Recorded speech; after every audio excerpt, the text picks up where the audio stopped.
Oke, mari kita mulai ya. Kali ini kita mau bongkar satu rahasia dari dunia serangga. Bagaimana bisa makhluk sekecil belalang itu melompat begitu jauh, begitu cepat?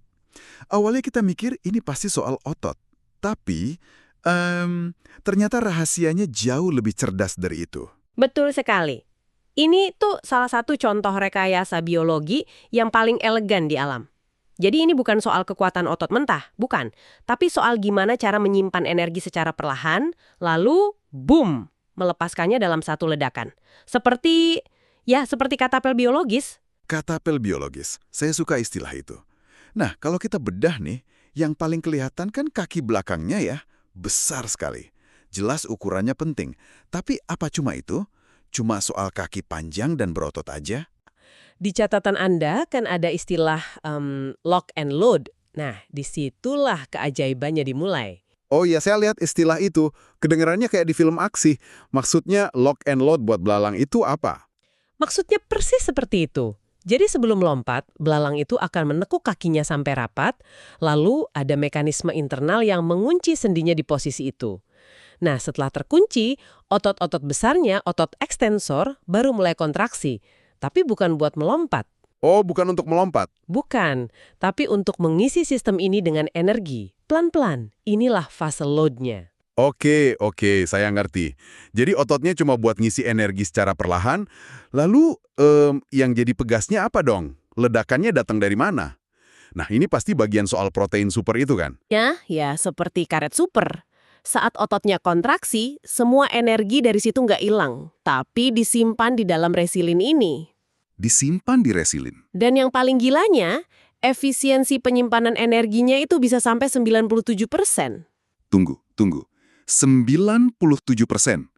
Itu kan, wah, itu hampir sempurna. Rasanya karet terbaik buatan manusia pun nggak akan seefisien itu ya. Luar biasa. Sangat luar biasa. Karena otot sendiri sebenarnya terlalu lambat untuk bisa menghasilkan daya ledak secepat itu. Jadi alam butuh jalan pintas. Ototnya melakukan pekerjaan yang lambat dan stabil untuk mengisi daya. Lalu, resilin inilah yang melepaskan semua energi itu dalam sepersekian detik saat kuncian di kakinya dilepas. Dorongan itulah yang melontarkan belalang ke udara. Jadi ini kayak outsourcing pekerjaan ya. Otot kerja lambat, protein ini yang bikin ledakan super cepat. Genius. Dan ini bukan cuma fakta biologi yang unik aja kan? Materi yang Anda kirim juga bilang ini punya implikasi besar. Misalnya untuk dunia robotik. Tentu saja. Para insinyur di seluruh dunia itu sedang mencoba meniru sistem resilin ini. Coba Anda bayangkan, kalau kita bisa bikin robot-robot kecil yang bisa melompat lewati rintangan, atau prostetik yang bisa menyimpan dan melepaskan energi seefisien kaki belalang, ini bisa mengubah banyak hal. Oke, jadi kalau kita pakai analogi ketapel dari sumber Anda tadi, untuk merangkum semuanya, melempar batu cuma pakai tangan, itu ibaratnya kita cuma mengandalkan otot saja. Hasilnya, ya biasa aja. Benar. Tapi kalau pakai ketapel, nah itulah cara kerja belalang. Otot ekstensornya itu adalah tangan kita yang menarik karet ketapelnya pelan-pelan. Kaki yang terkunci itu rangka kayunya. Saat kunciannya dilepas, semua energi yang tersimpan itu meledak dalam satu gerakan super cepat. Dan hasilnya, lompatan sejauh 20 kali panjang tubuhnya.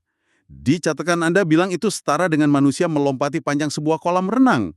Dalam satu lompatan. Gila.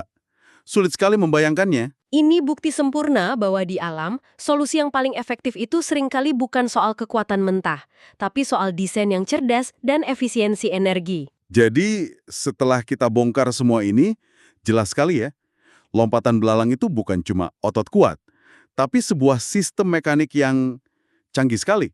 Gabungan tuas, pengunci, dan pegas biologis yang nyaris sempurna. Dan ini kan, jadi bikin kita mikir gitu, kalau alam saja bisa merancang pegas seefisien ini dalam skala sekecil belalang jutaan tahun yang lalu, coba bayangkan apa yang bisa terjadi kalau kita benar-benar berhasil menirunya untuk teknologi masa depan.